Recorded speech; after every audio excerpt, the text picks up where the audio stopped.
once again, AR Crown.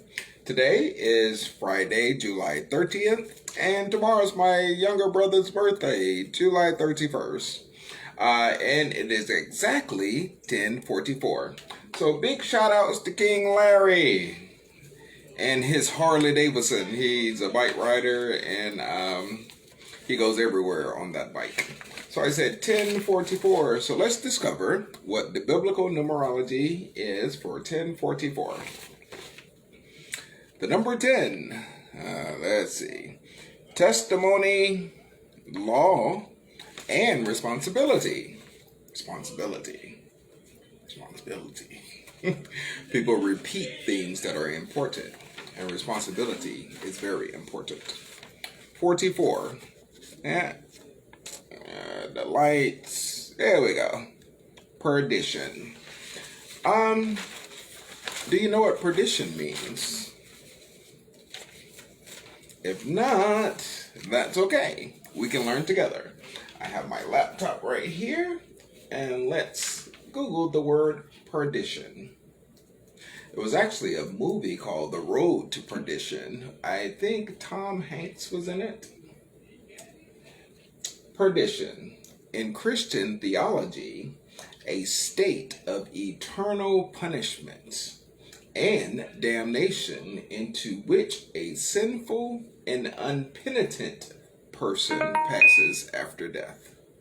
So that's why repenting is very important. Unpenitent means not sorry, not the least bit concerned, no regrets, no remorse, no nothing. And if they got the opportunity to do it again, they'll do it twice. So repentance is very, very important. And it should be a part of your daily diet. And you know, diet is not just the things we consume as far as food substance. The diet and the amount of time you watch television, that's a diet. The things that you take into your body through your eye gates, your ear gates, things you listen to, things you feel. So those things that we welcome into our hearts, minds, and into our spirits, it's a diet. I have reduced my diet of television to 0. And I feel so much better because now I am not bombarded with negativity. I don't have those feelings of dread after watching the news or fear.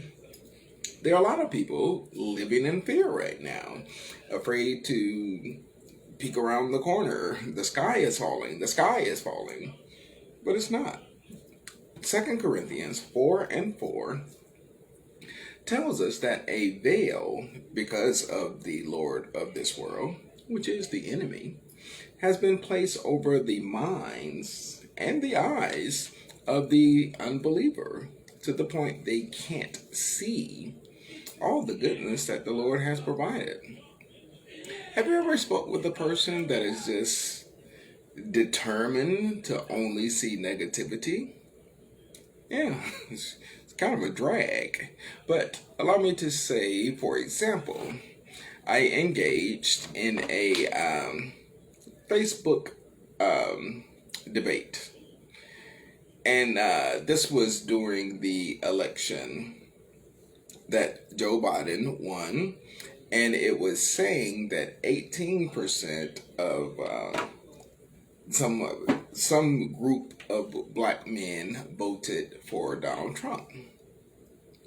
And the conversation was only about the 18%. The people totally ignored the ones who did not vote for Donald Trump, which was a vast majority. And they were just arguing back and forth about the 18%. Well, let's see. 18 minus 100, 10, 0, that's 2, that's 9.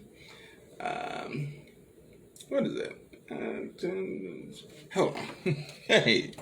All right. 10 minus 100 is 90. 82%. Let me do it that way. I was going to bring out my calculator. But 82% did not vote for Trump. But the conversation was only about the minority.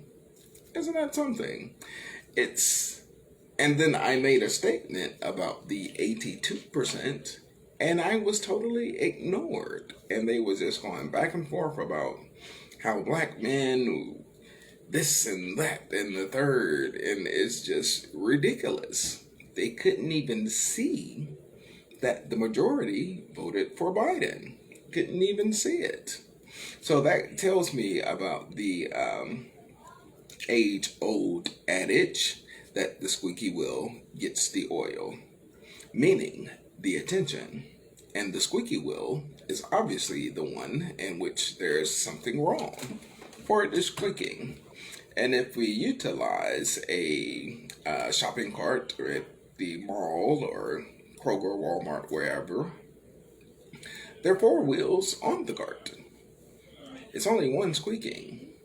That means there are 3 other wheels that are doing perfectly well, doing exactly what they are built to do, perfectly fine. However, when we call the manager, we only point at the one squeaking. There are more people, and you can check this out if you desire. There are more people who are free than they are who are in prison, but we only talk about the ones in jail. When it comes to marriages, there was a conversation, this was a while back in the barbershop, and we were talking about marriages, and somebody pointed out the divorce rate is 25% people divorce. Oh, that's why I'm never going to get married. It is like, what about the 75% who stayed together? Oh, yeah, they probably going through troubles, and it's like they only see negativity. Nothing good at all can permeate that veil. They could be sitting right in front of something glorious, good, magnificent, and they will point out the moat, and it is horrible. So Crown Night, do not be one of those. Okay, so it is pretty late, and today I was so blessed, just like every day. I got a chance to hang out with my 2 awesome sauce nephews who are boys. Oh my gosh, jump off a building and do backward flips and come back with cakes of dirt on their neck, just like I was as a kid. Tumbling, flipping, all of that stuff. And yeah, that's what they're supposed to be, outside playing, running, jumping, not sitting in front of a television or a video game. They're boys. And my awesome sauce, beautiful, quiet, and smart niece. So my mother and I and those 3 piled up into the vehicle and did some school shopping. And I thank the Lord our God that I just have the greatest family ever. And I love my nieces and nephews, and I have another one to take out to pick up a few things tomorrow or maybe Sunday. So yeah, school is fastly approaching, so let's get all of those things out the way and get the kids ready to be productive. All right, and like I said, the purpose of us here tonight is getting late, so I'm going to get right to it. The reading of the Holy Bible, reading of the Word, which we should read every day. This is a Amplified Bible, King James Version parallel, meaning one side is traditional Shakespearean speech, thou, though, they, walketh, talketh, things of that nature. The other side is modernized. It's phrase in everyday speech for the ease of understanding of us who live today. So that's the side I read from, but fear not, nothing has been changed as far as the moral of the story. The message is just modernized. So that's where we're going to read from. Right now, we are in the 8th book of our reading since we started, and it is the book of Psalms, which is really, really good. So, another disclaimer that this one is not as filled with names as like Kings, because Kings have names and it was about their kingdom and the courts and everything. So, if there is a name that pops up in the book of Psalms, and I have been known to butcher one or two, if not all of them, simply leave me a message in the comments or in my DM and correct me. And that way I can get it right the next time and we can learn together. Okay, so let's get it started. Chapter 46 we read last time, and now we're in chapter 47.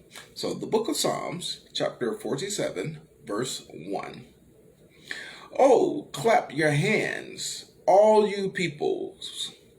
Shout to God with the voice of triumph and songs of joy. For the Lord Most High excites terror, awe, and dread. He is a great king over all the earth. He subdued peoples under us and nations under our feet. He chose our inheritance for us, the glory and pride of Jacob, whom he loves. Selah. Pause and calmly think of that. 1 Peter 1, 4, and 5. God has ascended amid shouting, the Lord with the sound of a trumpet. Sing praises to God. Sing praises. Sing praises to our King. Sing praises. For God is the King of all the earth. Sing praises in a skillful psalm and with understanding. God reigns over the nations. God sits upon his holy throne. The princes and nobles of the peoples are gathered together, a united people, for the God of Abraham. For the shields of the earth belong to God. He is highly exalted. The next chapter, chapter 48, verse 1. Great is the Lord, and highly to be praised in the city of our God, his holy mountain.